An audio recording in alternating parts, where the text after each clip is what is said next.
పదవిపై revenue శాఖ మంత్రి పొంగులేటి శ్రీనివాసరెడ్డి కీలక వ్యాఖ్యలు చేశారు. కాంగ్రెస్ పార్టీలో నేను చాలా జూనియర్ని, నేనెలా సీఎం అవుతానని ఆయన ప్రశ్నించారు. మీడియాతో చిట్చాట్లో ఆయన మాట్లాడారు. ఎవరికి తోచిన విధంగా వాళ్ళు రాసుకుంటున్నారు, సీఎం అవుతానని నేను అనుకుంటే అది బుద్ధి తక్కువతనం అవుతుందన్నారు. తాను బీజేపీతో టచ్లో ఉన్నానంటూ వస్తున్న ఆరోపణలో నిజం లేదన్నారు. ఎన్నికల తర్వాత ముఖ్యమంత్రి అవుతానంటూ బీఆర్ఎస్ చేస్తున్న ఆరోపణలు అవాస్తవమని అన్నారు. కొందరు బీఆర్ఎస్ నాయకులు కావాలనే ట్రోల్ చేస్తున్నారని మండిపడ్డారు. రోజు సీఎంతో ఉంటే ముఖ్యమంత్రి అవుతానా అని ఆయన ప్రశ్నించారు.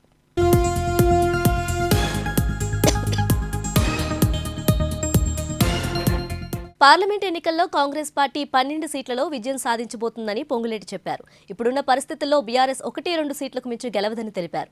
తాము బీఆర్ఎస్ నేతలపై కక్షపూరితంగా వ్యవహరిస్తున్నామనే ఆరోపణలో నిజం లేదని తెలిపారు.